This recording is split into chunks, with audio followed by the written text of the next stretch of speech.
With over 40 species, lithops are a varied group of succulents. And when they're grown from seed, the variety is even more varied. This particular group of succulents are Lithops laterita sensu. And you can see the enormous difference in colour and patterns.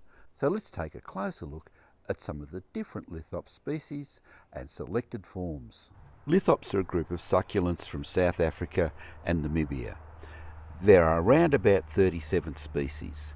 This one is Lithops Ocampii, and it's named after Juanita Ocamp, who found the first specimen on her father's farm in the North Cape area. The name Lithops is derived from the ancient Greek lithops, which means stone, and ops, which means face, so stone face. However, common names include living stones, split rock plant, and pebble plant. The different species are identified by the colour as well as the markings, and also the flower colour.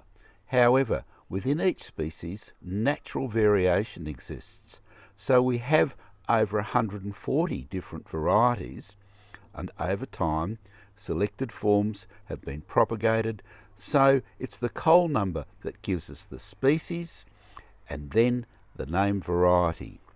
Lithops are reasonably quick to grow from seed, generally 3 to 4 years to reach full size. And full size is less than 1 inch tall. They like to grow flush with the ground and around about 2 inches across. Lithops do change colour, however, this is only when they're splitting. The new colours are brighter and more intense than the older colours. As for flowers, they last around 2 weeks, and lithops generally do not flower until they're around about 3 years old. Lithops multiply naturally when they split themselves into two, and you can also grow them from seed. If your lithops are tall or stretched like this, it's generally because they're overwatered, or they're not receiving any light, or perhaps you've over-fertilised them. All of the lithops in this video are from the collection of James Lucas from Succulents Australia, and he's collected seed and plants from all over the world. Lithops are named in different ways. This one, Lithops gracilla delineata, is named from the Latin words gracillus and linea, which means fine-lined. And you can see this in the lines and patterns on the face of the plant.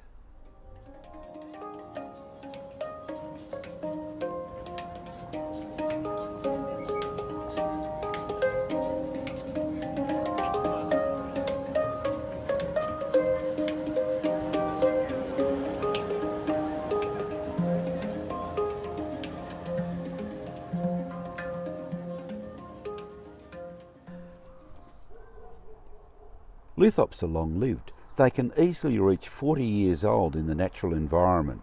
They keep dividing and renewing, so they will form clumps over time. In cultivation, with proper care, they can live in the same pot for 10 years. It's only overcrowding that will cause problems. They do need pots of a good depth, as they have large root systems for such a small plant, so around 5 inches or 12 centimetres deep. It was Desmond T. Cole who documented the exact location of many lithops species, and these all have C numbers. Lithops with the C numbers are propagated from seed collected by Cole and his wife Noreen. Other collectors and researchers, such as Petra Pavleka, Stephen Hammer, also deserve a mention, as does H. W. de Boer, who was an early European cultivator of lithops.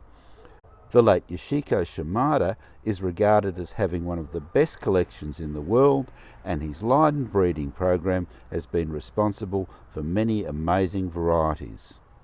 Lithops are part of a group called Mesembs, commonly called mimicry plants.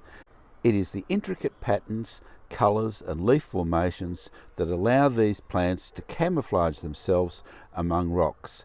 Other Mesembs include Pleospilus, Conophytums, Fucaria, Delosperma, Titanopsis and others. And no, lithops are not toxic to cats and dogs.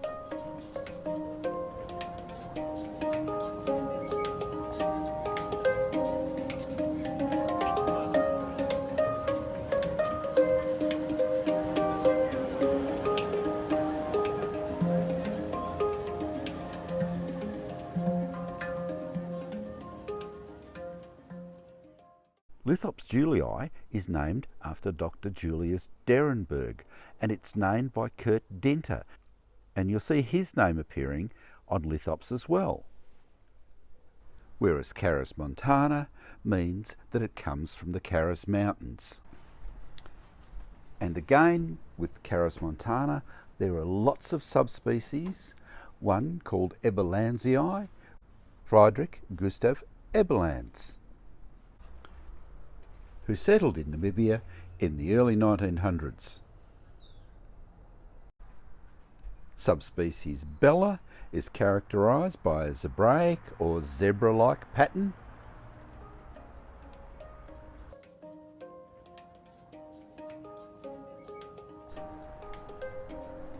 And Leslieii is an amazing species, lots of different colours with this one, so lots of different subspecies.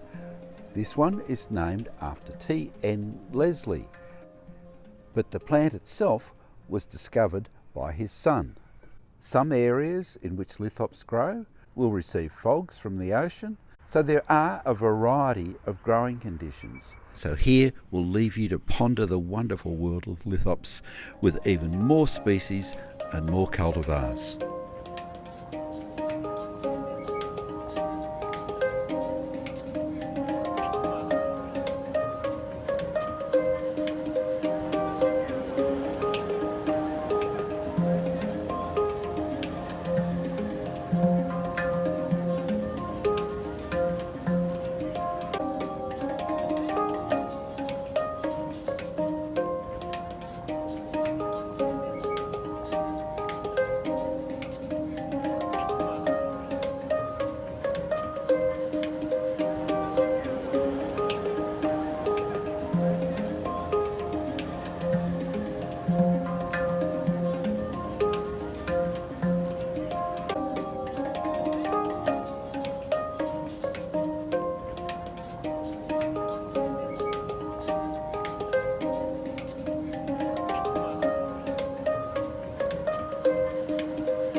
We have a number of other videos that deal with growing lithops in more depth, and this includes videos on how to water them, how to propagate them from seed, how to repot lithops, and a range of other topics.